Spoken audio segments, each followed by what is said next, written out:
La session d'aujourd'hui est consacrée à l'Europe et la cause palestinienne. Ce matin, il y a eu, je ne sais pas si pour ceux qui étaient présents, il y a eu une présentation de l'état de l'opinion publique dans le monde arabe. Et une des choses qui m'a frappé, c'est que l'image, notamment de la France, aujourd'hui, était finalement pas bien meilleure que celle des États-Unis ou de la Russie dans l'opinion arabe. Et pour les gens qui ont travaillé comme moi, comme Dominique, comme d'autres, sur le monde arabe depuis les années 80-90, c'est quand même une évolution très frappante. Parce qu'il fut un temps où l'Europe, mais particulièrement la France, parce qu'elle jouait un rôle entre guillemets d'avant-garde, avait une image tout à fait particulière dans le monde arabe. Or, cette image était liée, il faut le dire, aux positions françaises sur la Palestine.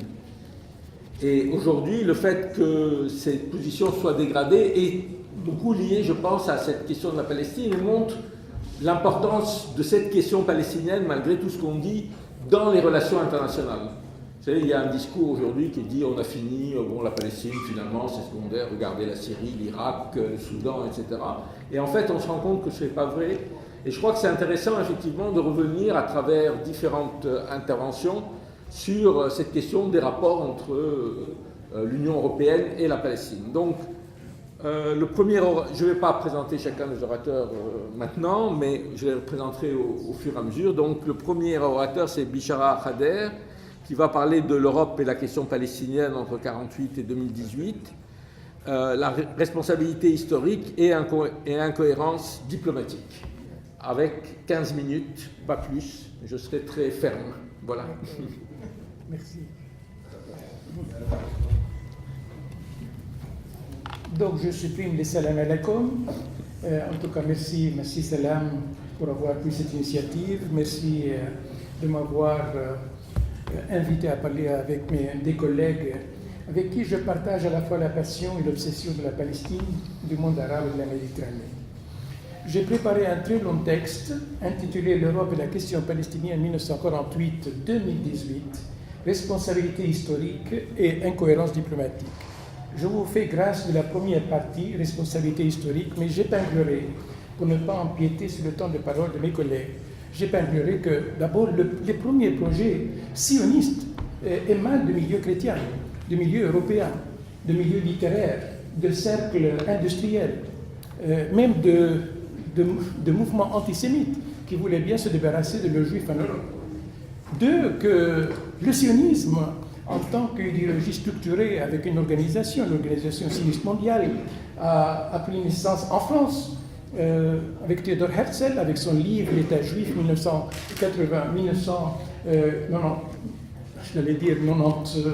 96, je parle comme les Belges, et que l'organisation sioniste mondiale s'est tenue à Bâle, alors qu'elle devait se tenir initialement à Munich. Mais l'opposition des communautés juives allemandes ont fait déplacer la réunion vers Bâle. Je parlerai évidemment de la responsabilité britannique, la déclaration Balfour, le mandat britannique entre 1922 et 1948, qui a permis d'ailleurs de soutenir, d'encourager l'immigration juive, de soutenir les institutions para-étatiques juives en Palestine, de réprimer la résistance palestinienne au projet sioniste et qui va naturellement déboucher sur la création de l'État d'Israël. Je parlerai bien sûr de l'Holocauste, où les Juifs sont massacrés en Europe, mais les Palestiniens et les Arabes sont obligés de payer les pots cassés, c'est-à-dire de payer la facture. Je parlerai naturellement de la résolution de l'Assemblée générale de partage de la Palestine, une résolution unique qui va déboucher sur la déexistence palestinienne et sur la naissance de l'État d'Israël. Et pendant que les Israéliens dansaient dans les rues de Tel Aviv, les Palestiniens pleuraient, les Palestiniens de Haïfa, de Jaffa, et tous les villages détruits ou transformés en kibbutzim ou nahalim pleuraient à chaudes larmes la perte de leur terre natale. Je parlerai bien sûr des premiers mouvements de solidarité avec l'État d'Israël naissant, probablement pour se décharger facilement d'un sentiment de culpabilité en frappant la mea culpa sur la poitrine des Arabes et des Palestiniens. C'est les années 50. les Allemands vont aider Israël financièrement, ce sont les réparations allemandes.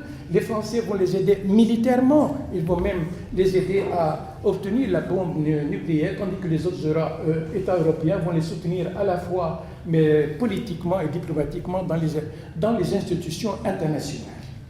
Les responsabilités européennes dans la tragédie palestinienne sont dès lors écrasantes. Et là, vous avez des dizaines d'ouvrages, dont les ouvrages de mes collègues Chagnolot, Grech et Dominique Vidal. En ce qui concerne la communauté européenne d'abord, et puis l'Union européenne, je peux inclure 5 étapes. La première étape, où la solidarité des gouvernements et des opinions publiques est quasi totale, c'est la période qui s'étend du traité de Rome 1957 jusqu'à pratiquement 1970, après la guerre de 6 jours. Là, le problème palestinien a été réduit à un problème humanitaire, un problème de réfugiés. Lorsque les Européens se référaient aux Palestiniens, ils se référaient aux réfugiés palestiniens. La dimension politique était occultée. Et puis, il y a eu le document Schuman 1971 et le dialogue euro-arabe 1974. Et là, l'Europe, pour la première fois, a tenté d'élaborer, d'affiner une politique concernant le conflit israélo-arabe, passant de la reconnaissance des droits du peuple palestinien à la reconnaissance des droits légitimes du peuple palestinien, à la reconnaissance des droits politiques du peuple palestinien, et culminant avec la déclaration de Venise de 15 juin 1980. Là, je dois dire, c'est la période où l'Europe agit en tant qu'acteur autonome, indépendamment des Israéliens et des Américains. Ceci, évidemment, nous fait comprendre pourquoi Kissinger a dit à Michel Joubert à l'époque, ministre des Affaires étrangères, I shall kill that dialogue in the nib. Vous ne pouvez pas entrer en dialogue avec le monde arabe sans previous consultation with the United States, sans des consultations avec les États-Unis. Vous voyez comment les Américains étaient outrés par cette volonté d'autonomisation de l'acteur européen.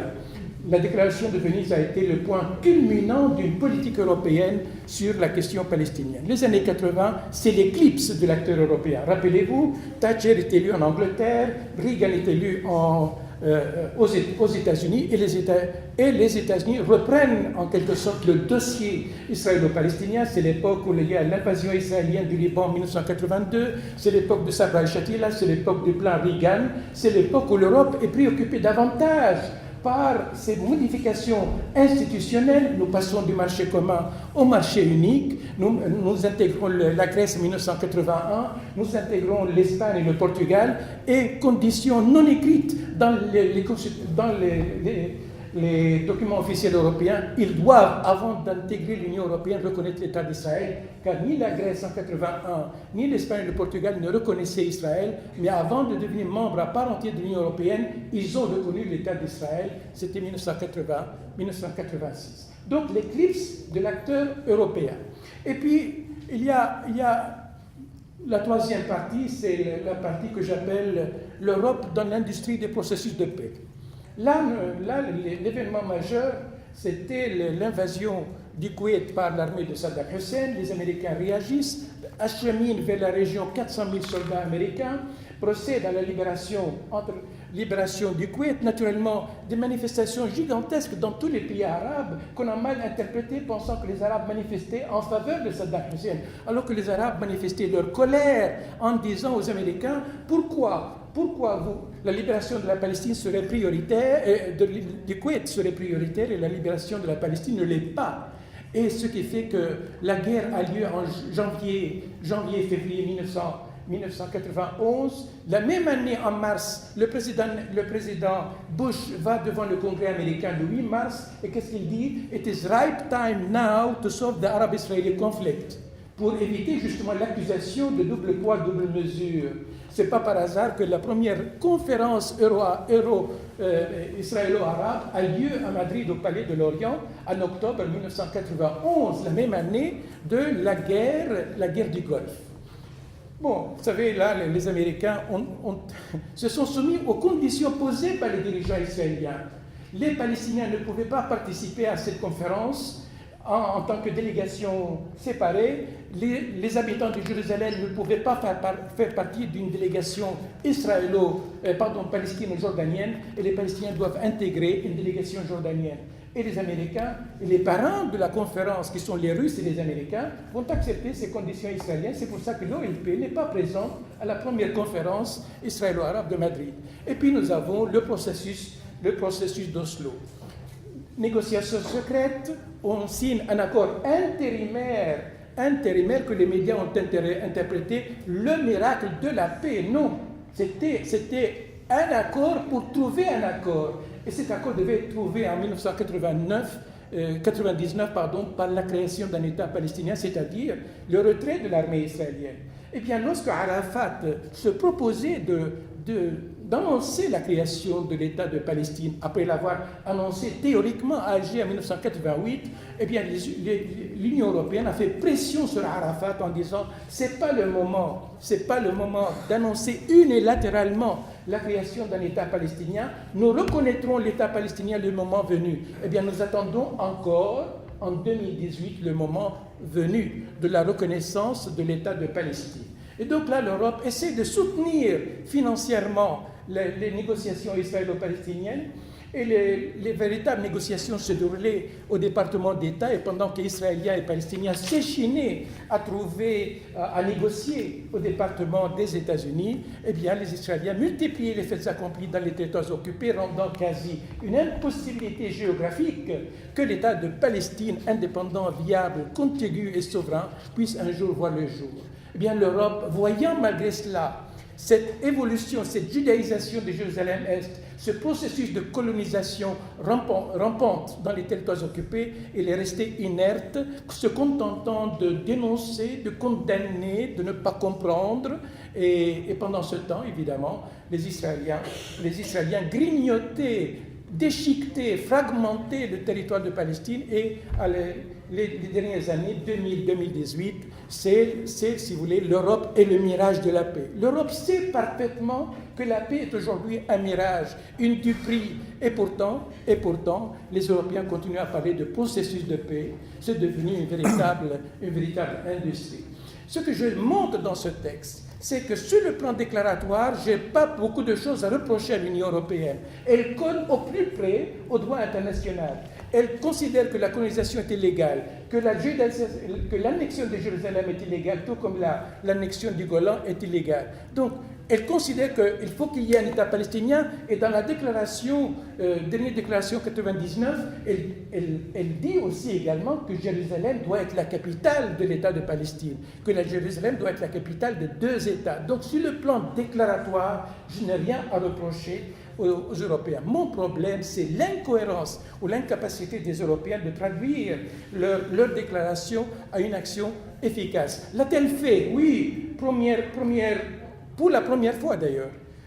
En 2013, les Européens décident d'empêcher que des produits israéliens des colonies n'arrivent sur le marché européen, bénéficiant de l'accord non préférentiel entre Israël et l'Union européenne. Et puis l'étiquetage des produits émanant des colonies. Ma question, ce n'est pas qu'on va étiqueter les produits des colonies et leur imposer des taxes. Ma question, que l'Europe ne doit pas accepter sur ces marchés des produits qui sont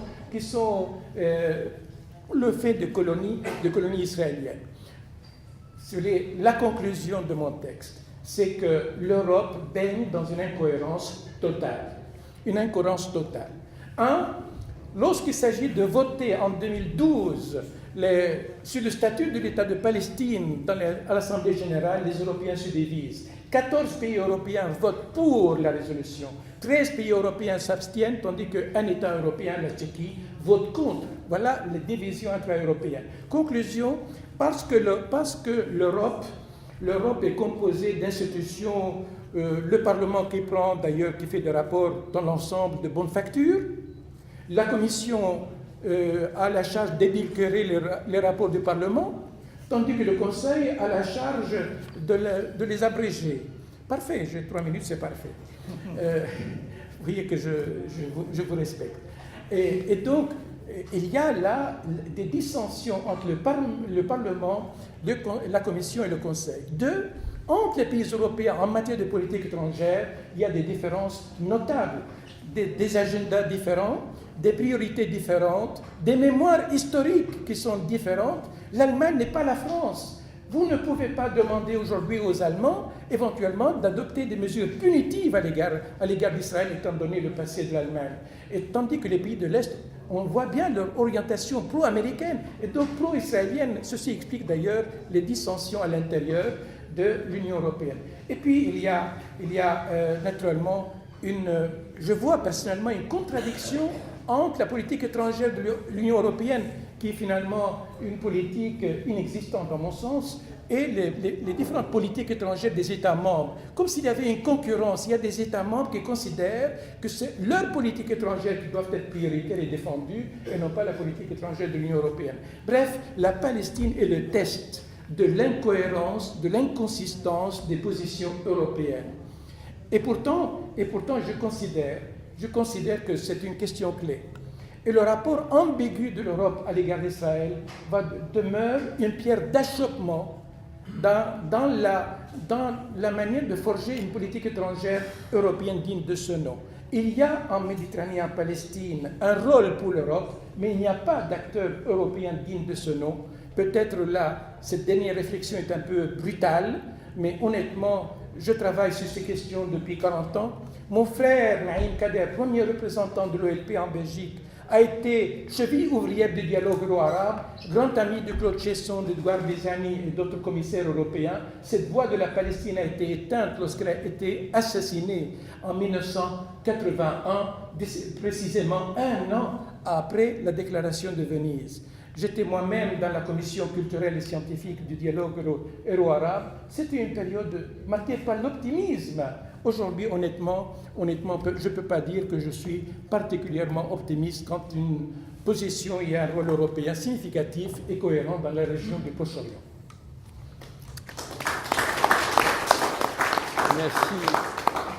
Merci pour cette ce brillant survol historique qu'il a pu faire en plus à 15 secondes près dans le temps imparti. Merci beaucoup. Et je passe la parole à Dominique Vidal qui va intervenir sur les alliances nouées par Israël avec les forces populistes et d'extrême droite en Europe. Merci Alain. J'ai choisi effectivement d'intervenir sur une question un peu décalée, mais qui joue un rôle absolument central à mon avis dans la politique israélienne vis-à-vis de l'Union européenne et pourrait jouer un rôle important dans le combat contre cette politique. Le temps est en effet très loin où Israël se contentait de subir plus ou moins les déclarations de l'Union européenne et les relations grandissantes de celle-ci avec le monde arabe. Même la phase du lobbying est terminée. Aujourd'hui, la droite et l'extrême droite au pouvoir à Tel Aviv s'immiscent directement dans les débats internes au 27. C'est tout le sens de l'offensive de charme que Benjamin Netanyahou a lancée en direction des pouvoirs populistes en Europe et notamment à l'est de celle-ci. Mon avis, c'est qu'il y a depuis 2015 une radicalisation de la direction israélienne qui se manifeste à travers trois dimensions. Premièrement, la politique d'annexion et non plus seulement de colonisation de la Cisjordanie, avec les lois qui accompagnent cette politique, d'ores et déjà. Deuxièmement, les lois liberticides qui se sont multipliées en Israël même pour essayer de faire taire, le cas échéant, toute opposition. Et enfin, ce dont je vais vous parler, c'est-à-dire le fait que, comme dit le proverbe, qui se ressemble s'assemble, et donc Netanyahou recrute ses meilleurs amis parmi les pires populistes européens. Et d'abord, Viktor Orban, le Premier ministre hongrois, liquidateur des libertés de son pays, islamophobe et antisémite. Le chef du Likoud, qui s'y est rendu, juste après avoir entendu la petite phrase d'Emmanuel Macron sur le sionisme à Paris, le 16 juillet 2017, il n'a pas dit un mot du fait que son hôte avait, quelques semaines auparavant, fait l'hommage, plus qu'un hommage, une apologie du régent Horthy, le Pétain hongrois, dont le long règne se termina sur la déportation et l'assassinat de 430 000 juifs. Il n'a pas non plus d'ailleurs émis la moindre critique sur le caractère antisémite ouvert de la campagne menée contre George Soros au moment des élections du printemps. Netanyahou flirte aussi avec Jaroslav Kaczynski, pourtant inspirateur d'une loi qui interdit, de fait, en Pologne, d'évoquer les très nombreux collaborateurs polonais de l'occupant nazi. En 1970 déjà, l'historien Dagner estimait que ces collabos avaient tué 200 000 juifs polonais pendant la Seconde Guerre mondiale. Ce texte quasiment négationniste, imaginez qu'en France on interdise de parler de Vichy, c'est de ça qu'il s'agit. Ce texte a provoqué un tel scandale, y compris en Israël, que le gouvernement polonais a dû améliorer à la marge sa loi. Ça a suffi à Netanyahou pour signer avec son homologue Morawiecki une déclaration commune blanchissant les Polonais de toute collaboration avec les nazis. Une déclaration que Yehuda Bauer, qui est un des principaux historiens israéliens de la Shoah, a qualifié, je le cite, de trahison stupide, ignorante et amorale de la vérité historique sur l'implication polonaise dans l'Holocauste. Le cas de la Lituanie est encore plus douloureux. Le pourcentage de juifs de ce pays qui a été exterminé dépasse 97%. La plupart ont été assassinés durant l'année 1941, très souvent par des unités de collabos lituaniens, y compris pour une partie avant même l'arrivée des Einsatzgruppen nazis. Netanyahou ne peut pas ignorer ce passé, puisque sa famille vient de Lituanie et a échappé de très peu à l'Holocauste. Et pourtant, lorsqu'il s'est rendu en Lituanie, il a salué les efforts de son homologue, Srebrenis, en matière de commémoration de la Shoah. Pas un mot sur le passé, pas un mot sur le passé. Voilà bien le deal, parce qu'il faut le comprendre comme un deal. Et Netanyahou l'avait avoué avant de partir pour Vilnius, dans une conférence de presse à Jérusalem. Je le cite. « Je souhaite parvenir à un équilibre dans les relations pas toujours amicales de l'Union européenne envers Israël. » Et sans scrupule, il expose son mode d'emploi, je le cite à nouveau. « Je le fais par des contacts avec des blocs de pays de l'Union européenne, des pays d'Europe de l'Est et maintenant avec des pays baltes et d'autres pays, bien sûr. Il s'agit en clair de réduire l'isolement diplomatique de l'État d'Israël que la radicalisation de son gouvernement risque de rendre un jour infréquentable, sauf évidemment pour Donald Trump et pour Mohamed Ben Salman. » Au centre de cette stratégie figure le groupe de Visegrad, que dirigent désormais des populistes de droite, en Pologne, en Hongrie, en Tchéquie, ou de gauche, en Slovaquie, et sur lesquels Israël compte pour infléchir la politique proche-orientale déjà très timide, on l'a vu, ça vient de nous être rappelé avec force, de Bruxelles. À l'ouest aussi du continent, Tel Aviv jette ses filets. Plus les néofascistes progressent, et plus ils l'intéressent, avec des résultats significatifs. Le jeune chef de la Ligue italienne était revenu enthousiaste d'un voyage en Israël en 2016, et 2 ans plus tard, à la veille des élections qui l'ont porté au pouvoir avec ses amis du mouvement des 5 étoiles, il déclarait, je cite, « J'éprouve une grande estime et un profond respect pour la force de résilience d'Israël qui vit dans une région aussi difficile. » Et Salvini promettait d'infléchir la politique italienne vis-à-vis d'Israël, y compris à l'intérieur de l'Union européenne. Même un leader de la droite dure de Suisse, comme Oskar Freisinger, l'inventeur de la votation sur l'interdiction de la construction des minarets en novembre 2009, se laisse aller au lyrisme, je le cite. « Si Israël disparaissait, nous perdrions notre avant-garde. Aussi longtemps que les musulmans sont concentrés sur Israël, le combat n'est pas dur pour nous. Mais aussitôt qu'Israël aura disparu, ils viendront s'emparer de l'Occident. Man Doriana Falaci, réveillez-vous. Les succès électoraux de l'Alternative für Deutschland, l'AfD, ont suscité, il faut le dire pour être honnête, des réactions contradictoires à Tel Aviv. Car si la présidente de ce parti, Beatrix von Storch, ne perd pas une occasion de souligner son soutien à Israël, d'autres dirigeants multiplient les provocations, douchant toute velléité de dialogue.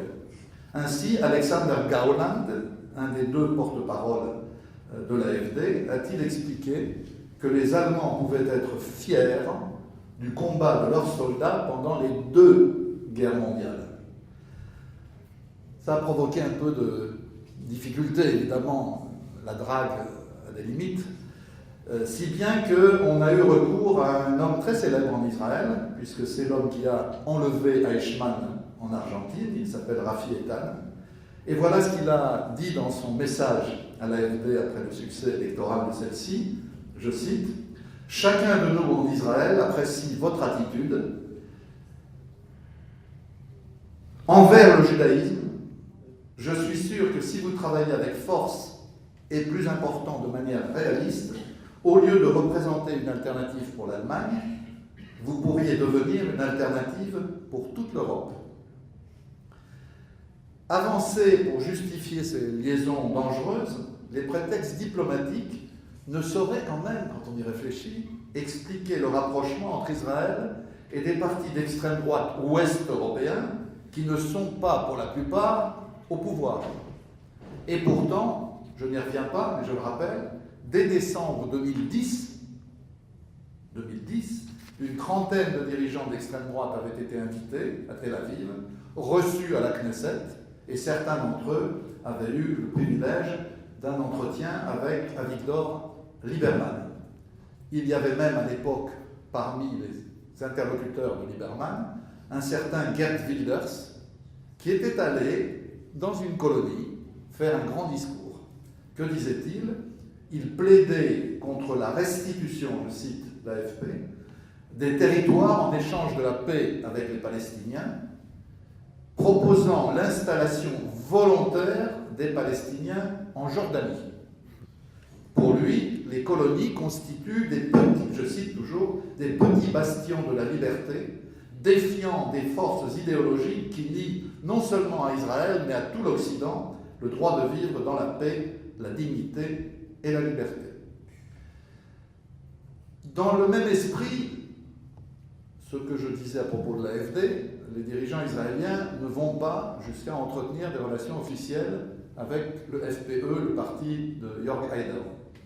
Mais ils ont invité le jeune et sémillant chancelier autrichien, Sebastian Kurz, qui s'est même payé le luxe d'une visite à Yad Vashem, le mémorial de la Shoah de Jérusalem. Et à Yad Vashem, il a déclaré, je cite, « En tant que chancelier d'Autriche, je reconnais que l'Autriche et les Autrichiens portent un lourd fardeau. Nous, Autrichiens, savons que nous sommes responsables de notre propre histoire. » Le mensonge était tellement flagrant que l'interprète, une vieille dame d'origine juive et autrichienne, lui a coupé la parole devant les caméras en lui signalant que dans son gouvernement, à lui, en Autriche, il y avait 6 ministres du FPE qui avaient sans doute besoin qu'on leur explique ce qu'avait été la Shoah. À votre avis, qui s'est excusé ? Non, pas la traductrice, elle a refusé. Donc la direction de Yad Vashem s'est excusée auprès du chancelier autrichien. Le seul mouvement, au fond, avec lequel l'État d'Israël ne traite pas, c'est le Front National, le Rassemblement National.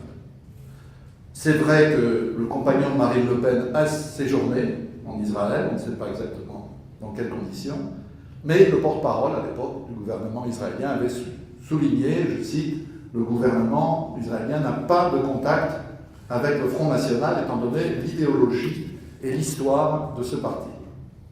Au fond, s'il fallait résumer la politique israélienne dans cette matière, ça tiendrait en une phrase: qu'importe que vous soyez antisémite, pourvu que vous soyez pro-israélien. Et c'est le fil rouge, dont on veut bien analyser, de cette drague ostensible, voire même ostentatoire, à laquelle se livre le Premier ministre israélien. Je voudrais quand même dire, dans les 2 minutes 28 qui me restent, qu'on ne peut pas réduire tout cela à une simple réale politique. Il y a aussi, dans la génétique personnelle et politique de Benjamin Netanyahou, quelque chose qui joue. Je vous rappelle que son père n'est pas responsable de ses parents, mais quand même, son père a toujours milité aux côtés de Zev Jabotinsky, dont il a même été l'assistant avant sa mort en 1939 à New York. Donc vous imaginez l'ambiance, le sérail dans lequel Netanyahou a vécu. Et j'ajoute, parce que c'est la réalité, oubliée, que les ancêtres de Netanyahou et d'autres, c'est-à-dire l'Irgun, le Bétar, le Lehi, ont fricoté l'un et l'autre, les uns et l'autre, avec les fascistes et les nazis, dans ces années 30 et 40.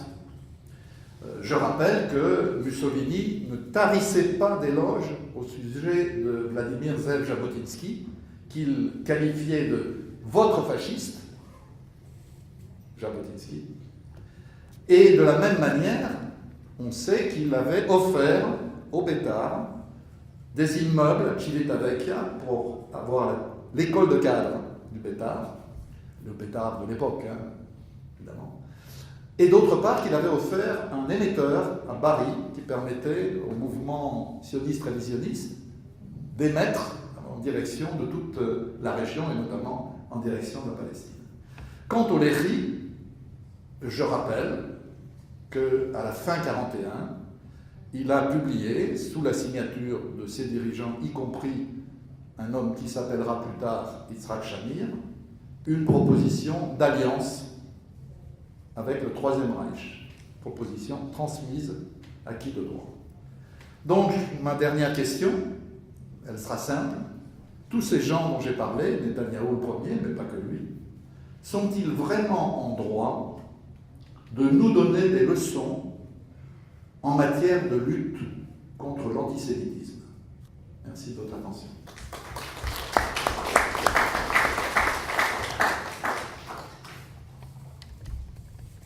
Bon. C'est moi. Merci Dominique pour avoir attiré l'attention sur un phénomène qui commence à se développer depuis quelques années, mais qui est finalement assez peu couvert et qui donne un éclairage tout à fait particulier sur la politique israélienne. Je donne maintenant la parole au dernier orateur, Jean-Paul Chenielot, qui va nous parler du conflit israélo-palestinien comme conflit colonial, redevenu colonial. Merci. En entendant Sarah Kader, je me disais, bon, c'est exactement ce que je voulais dire, et tu l'as dit très bien. Tu as parlé d'incohérence des Européens, là c'était presque aimable. Et donc je vais reprendre les choses un peu différemment pour arriver malheureusement aux mêmes conclusions, avec, je ne cacherai pas, une certaine lassitude, parce que ça fait bien longtemps, comme nous tous ici, nous allons là-bas et au fil des années, notre espoir est raboté, grignoté, toujours présent, toujours présent, mais tout de même, il y a quelque chose de difficile parfois.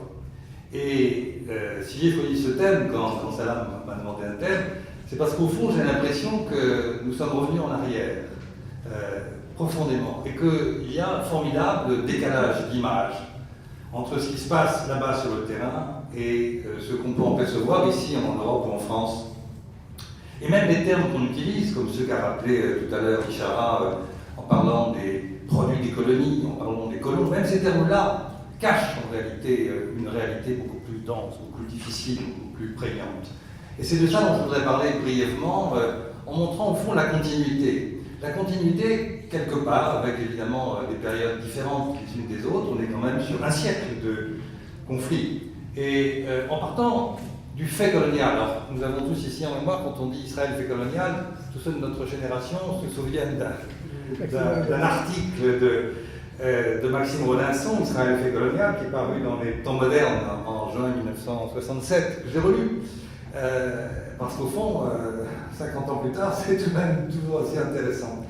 Et donc, la colonisation, c'est au fond en 3 dimensions, pour faire bref, mais c'est pas évidemment ici que je vais le développer. C'est d'abord une domination, avec tout ce que ça implique d'oppression, avec une immigration qui vient d'une puissance étrangère, celle qui a conquis le territoire. C'est une dépossession foncière, qui peut avoir une ampleur tout à fait considérable, et dont les victimes sont bien entendu les populations locales, au profit des colons. Et puis, il y a une discrimination systématique, et notamment sur les plans juridiques, dans quelques domaines de droit que ce soit. Donc si on prend ces 3 temps de la domination, de la dépossession, de la discrimination, et si on les prend dans différentes périodes, on peut essayer d'évaluer où nous en sommes. Alors, je vais prendre 3 périodes, étant donné que ces 3 périodes sur le plan historique sont très discutables, parce qu'elles sont beaucoup plus complexes que ça. Mais c'est juste dans les 14 minutes ou les 13 minutes 30 qui me restent. Donc sur la première période, c'est évidemment la période du mandat. La période du mandat, et ça va donc, comme tu l'as rappelé, de 1922 à 1948. Et là-dessus, il n'y a pas de débat. Nous étions fondamentalement dans un contexte colonial, et c'est parce qu'il y a eu un contexte colonial que les données du conflit ont pu naître. C'est comme ça que la Palestine est devenue sous mandat britannique, et c'est comme ça que toute l'histoire commence. Je vous rappelle, par exemple, l'article 22 du pacte de la SDN, qui est quand même assez extraordinaire, qui en dit très long. Il dit « Ce sont des peuples non encore capables de se diriger eux-mêmes. » Et donc, les nations civilisées ont une mission sacrée de civilisation. On connaît tous ces formules. Et donc, nous sommes véritablement dans un contexte colonial qui permet, parce que la Grande-Bretagne a gagné les batailles en Palestine comme en Mésopotamie, d'imposer ensuite sa domination. Et la déclaration Balfour, en novembre 1917, intervient quelques semaines après les victoires britanniques. Donc, nous sommes vraiment dans un contexte colonial. Et par la suite, il y a un processus qui s'opère, et là c'est plus compliqué, on pourrait avoir un débat entre nous, est-ce que c'est un processus colonial?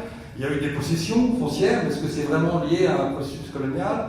Il y a eu évidemment immigration de populations étrangères, bref, on pourrait discuter de cela, mais en réalité, globalement, nous sommes tout de même dans un cadre qui reste fondamentalement colonial, et là-dessus, il y a guère de discussion à avoir. Ça, c'est la première période. La seconde période, disons, qui va de 1948 jusqu'à 2001. Et là, en faisant cela, j'écrase plusieurs séquences, mais je vais essayer de les distinguer. De 48, c'est-à-dire la création de l'État d'Israël, jusqu'à 2001, la troisième étant de 2001 à aujourd'hui.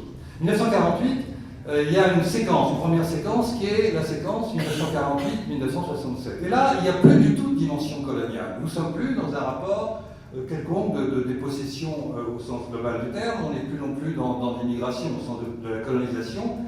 On est dans un conflit territorial, et d'ailleurs le conflit de cette époque s'appelle le conflit israélo-arabe. Les Palestiniens sont complètement oubliés, même si à l'intérieur d'Israël, il y a une lutte, une dépossession contre la dépossession foncière des Palestiniens, qui est extrêmement importante. Un des premiers groupes de Palestiniens qui se bat à cette époque s'appelle Al-Ard, la terre. Et non, on est évidemment dans ce rapport conflictuel, de confrontation par rapport à la terre, mais nous ne sommes pas à ce moment-là dans un conflit colonial, en tout cas pas pendant cette période jusqu'en 1967.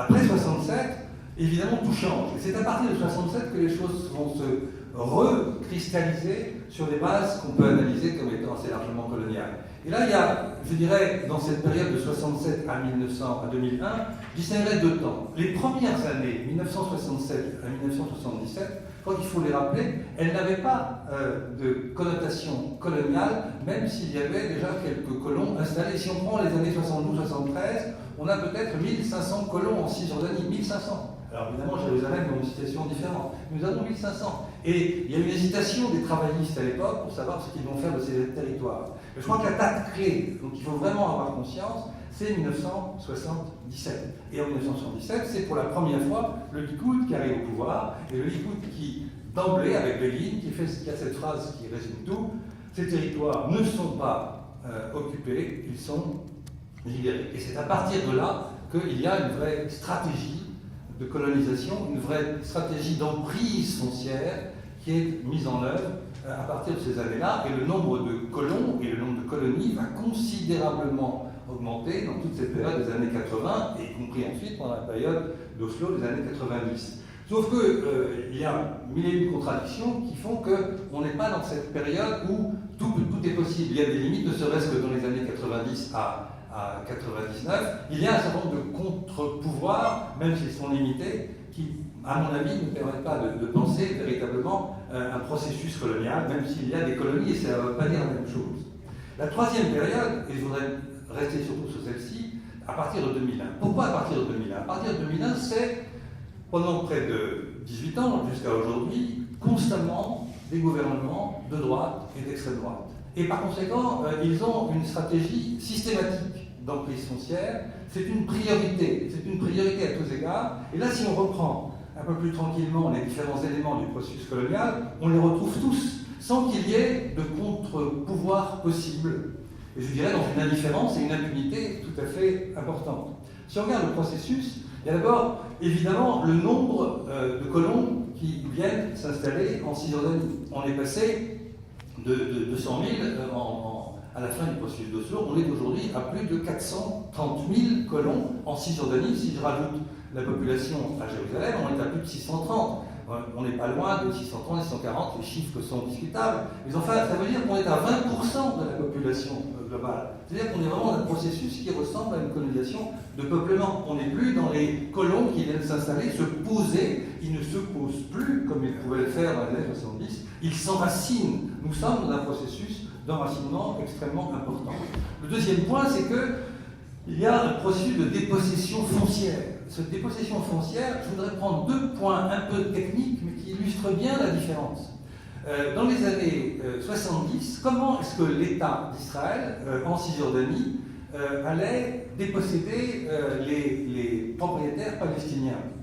Il le faisait en s'appuyant sur le droit international. Il le faisait en s'appuyant sur la 4e Convention de Genève, par exemple, ou le règlement de la Haye, qui fait qu'on pouvait prendre des terres à la population locale, à la condition que cela permette de mieux assurer la sécurité de la puissance occupante. Et nous avions tout un discours qui impliquait, évidemment, quand il y avait une prise de possession, qu'elle ne soit que provisoire, puisque c'était pour la sécurité de la puissance occupante.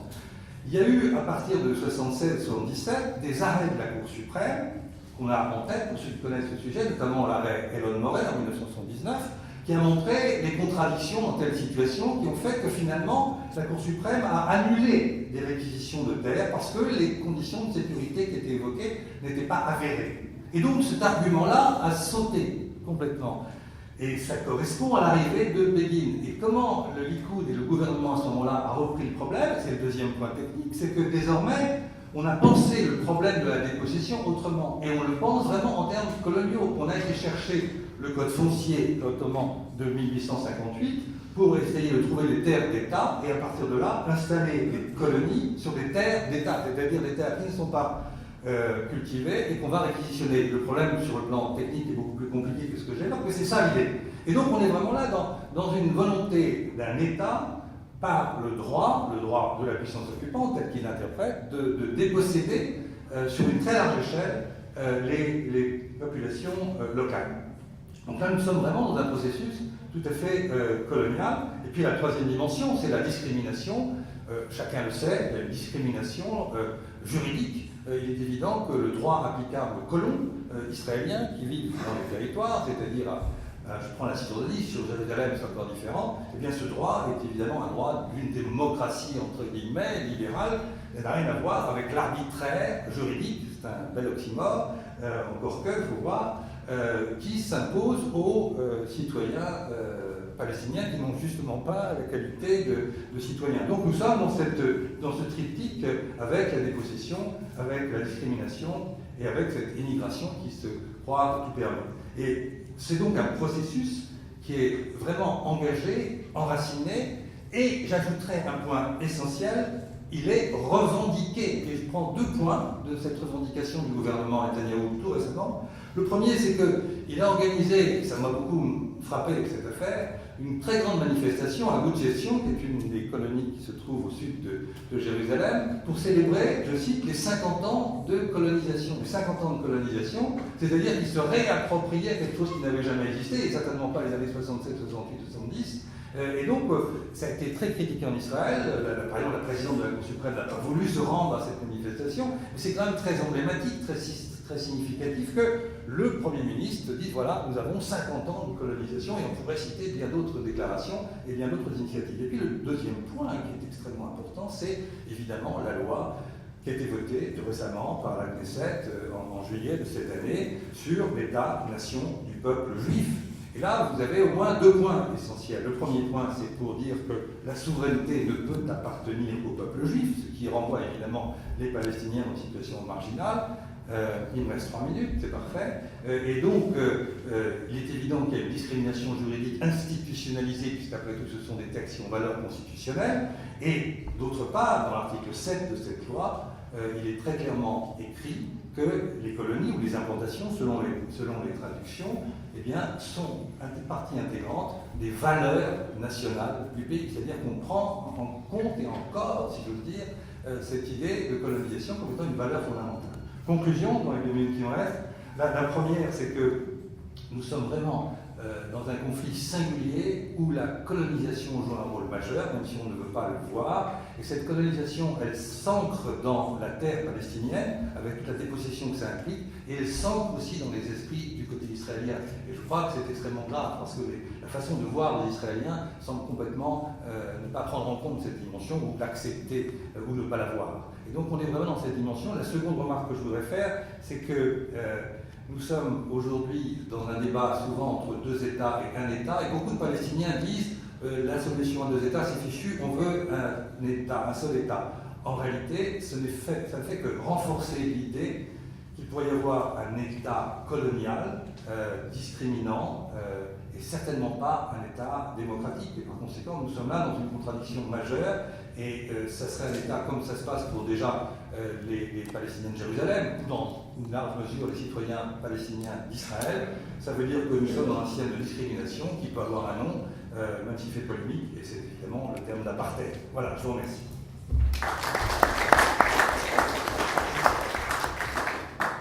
Non, ferme le... Bien, merci à Jean-Paul. Juste avant de passer la parole, on va avoir à peu près une petite demi-heure pour les discussions. Juste dire une chose, moi, qui me frappe quand on parle du conflit palestinien, c'est effectivement, depuis une vingtaine d'années, en France et en Europe, un changement de grille d'analyse par les élites européennes, et qu'il faut relier à la question de la guerre contre le terrorisme. Si, comme est le discours officiel, nous sommes depuis 20 ans dans une guerre contre le terrorisme qui n'est jamais définie, mais enfin bon, en gros, qui sont les musulmans, les islamistes, etc., dans ce concept, et qu'on analyse le conflit palestinien dans ce cadre-là, on est avec l'idée que finalement Israël est notre allié. Et d'ailleurs, ça revient souvent dans la manière dont on voit Israël, c'est-à-dire en disant mais c'est notre allié dans la lutte contre le terrorisme. Et vous vous souvenez, au moment des attentats du 13 novembre, etc., les gens qui disent mais il faut aller voir en Israël comment ils mènent la guerre contre le terrorisme. Et donc il se crée une espèce de solidarité occidentale, et je dirais blanche, contre les colonisés. Et c'est vraiment un retour en arrière. Et ça explique en partie le long développement que Dominique a fait à juste titre, c'est-à-dire il y a la politique de Netanyahou en direction des forces d'extrême droite, mais il faut s'interroger pourquoi les forces d'extrême droite voient Israël comme un allié. Et ils voient Israël comme un allié parce qu'ils le considèrent comme un des éléments centraux de la lutte contre l'islamisme et contre la mainmise des musulmans sur l'Europe. Et je crois que ça aussi, ça pèse. Et ça me fait penser, et je terminerai là-dessus, qu'il y a un auteur israélien qui avait écrit un très bon livre sur la politique extérieure israélienne et qui essayait d'expliquer pourquoi dans les années 70 et 80, il y avait eu cette alliance entre Israël et l'Afrique du Sud de l'apartheid. Comme vous savez, l'Afrique du Sud de l'apartheid, c'était dirigé par un parti qui est arrivé au pouvoir en 1948, qui était un parti dont les fondements idéologiques étaient le nazisme. Il avait failli être interdit pendant la Seconde Guerre mondiale parce qu'ils étaient plutôt pour l'alliance de l'Afrique du Sud avec l'Allemagne nazie. Et l'auteur israélien se disait, mais attendez, pourquoi il y a cette alliance? Et il disait quelque chose qui, à mon avis, qui devrait nous faire réfléchir, est tout à fait juste. Il dit, mais pour le Parti national, Israël, ce n'était pas les Juifs. C'était des Blancs et des colons, comme eux. Et je crois que réellement, aujourd'hui, on est dans cette guerre contre le terrorisme. Il y a beaucoup de gens à l'extrême droite qui sont quand même antisémites, et on le voit bien avec quand même la résurgence de formes d'antisémitisme, aussi bien aux États-Unis qu'en Europe. mais en même temps qui considère que quand même le danger principal c'est l'islam et que donc dans ces conditions il faut être allié à la politique, enfin au gouvernement israélien.